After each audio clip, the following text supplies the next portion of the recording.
TikTok पर भैया और भाभी का वीडियो देखकर कुछ याद आ गया। पिछला जो बड़ा अनचाहा और अप्रत्याशित था। मैं उस घटना को कभी याद नहीं करना चाहती, लेकिन पता नहीं क्यों गाहे बगाहे भूल भी नहीं पाती। भैया बहुत प्यार करते थे मुझे। हम दोनों बहन भाई में 8 साल का फासला था। वो मुझे अपनी बहन कम बेटी की तरह प्रेम करते थे। भैया का व्यक्तित्व अच्छे अच्छों को आकर्षित कर लिया करता था। वो पढ़ने लिखने में अधिक रुचि नहीं लेते थे, लेकिन पार्टी पॉलिटिक्स में उनका कोई सानी नहीं था। घर के बाहर अक्सर मेला सा लगा रहता था। वो घर में घुसे नहीं और राघव राघव की आवाज शुरू हो जाती। राघव, अबे ओ राघव, अबे कहाँ है तू, नीचे आ। फिर मम्मी डांटती, क्यों राघव, ये क्या हर समय? ऐसा लगता है किसी MP MLA का घर हो। शर्म नहीं आती? बहन बड़ी हो रही है और सारे दिन ऐसे लफंगे घर के बाहर खड़े रहते हैं। भैया शर्ट पहनते हुए, माँ के गालों को छूते हुए, कहते हुए बाहर निकल जाते, एक दिन MP MLA भी बनेगा तुम्हारा छोरा। मैं दूर से ही गर्व से फूल जाती उनकी बलिष्ठ देह और सामाजिक प्रसिद्धि देखकर।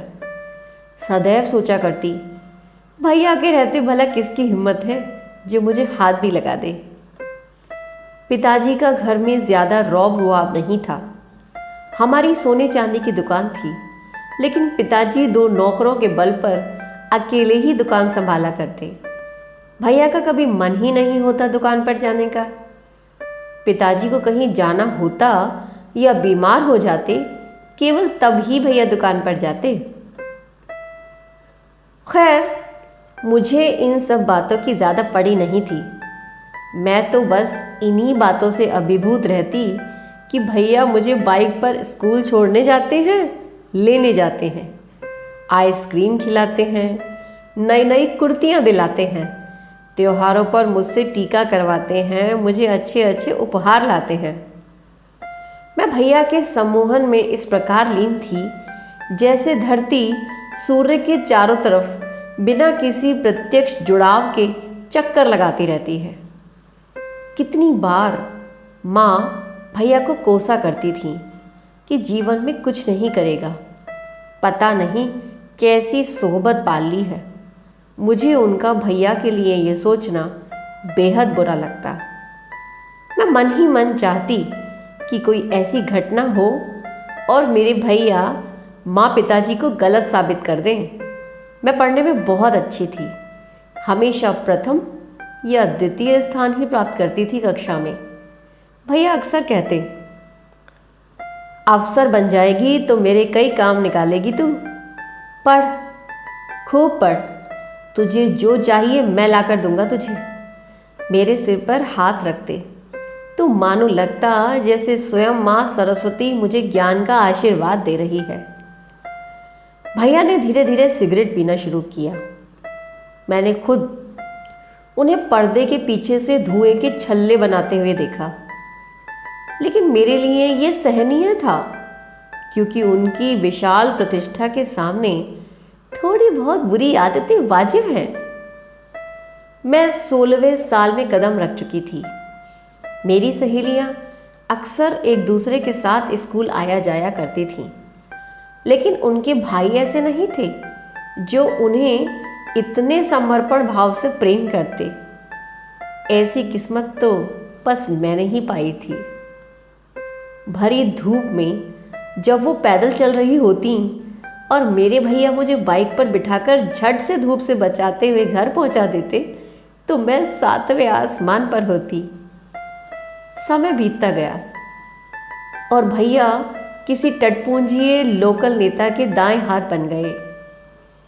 वो किसी ऐसी पार्टी का हिस्सा थे जो देश में धर्म और जातियों के उत्थान का ठेका लिया करती थी। अब उनके पास समय नहीं था मुझे लाने ले जाने का, इसलिए मैंने अपनी सहेलियों के साथ स्कूल आना जाना शुरू कर दिया। अरुण मेरी क्लास में पढ़ा करता था। कभी कभी रास्ते में मिल जाता तो हम बात कर लिया करते थे। कई बार बातें करते करते किसी बात पर हंसी भी आ जाया करती थी। लेकिन एक लड़के का किसी लड़की के साथ हंसते हुए चलना परिवार की घोर बदनामी का कारण हो सकता है, यह मुझे तब पता चला जब एक दिन भैया ने कहा, जरा अंदर आओ रुचि। भैया आज जरूर कुछ सरप्राइज देंगे। शायद मेरी मनपसंद पाइनएप्पल वाला केक लाए होंगे या कुन्नू हलवाई से मटर वाले समोसे। मैं जीभ लपलपाती निश्चिंत होकर उनके बुलाने पर कमरे में चली गई। दरवाजे से आवाज आई ठाक। उन्होंने कमरा धाड़ से बंद कर लिया। माँ ने बाहर से आवाज दी, राघव, ओ राघव सुन। मुझे सब कुछ बहुत अजीब लग रहा था। भैया ने दरवाजे के पीछे टंगी अपनी वह खूबसूरत बेल्ट निकाली जिसे पहनकर भैया बड़े स्मार्ट लगते थे। उसी बेल्ट को निकालकर उन्होंने मेरी पीठ पर तड़ातड़ मारना शुरू कर दिया। घर में पिताजी नहीं थे। बेल्ट की आवाज़ माँ के कानों को नहीं, छाती को भेद रही थी।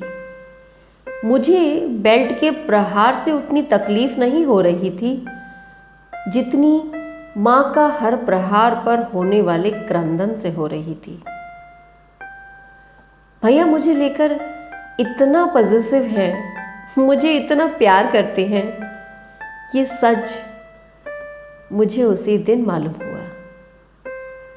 उस दिन के बाद ना मैं स्कूल गई, ना अरुण से मिली, ना उसके साथ चली और ना रास्ते में कभी हंसी।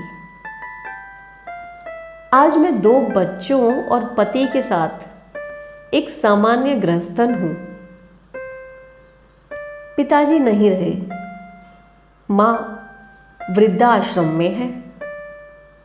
भैया ने पिताजी की सारी जमीन जायदाद रुपया पैसा राजनीति में कैरियर बनाने में फूंक दिया। अब एक अमीर जादी से ब्याह करके घर जवाई बन गए हैं। वे दोनों अब टिकटॉक पर वीडियो बनाकर हमें भेजते रहते हैं। मैं हर रक्षाबंधन और भैया दूज पर भैया को राखी बांधने वृद्धाश्रम जाया करती हूँ। हमारा परिवार अब वहीं एकत्रित होता है। धन्यवाद। स्वरचित श्रीमती स्वयंकार।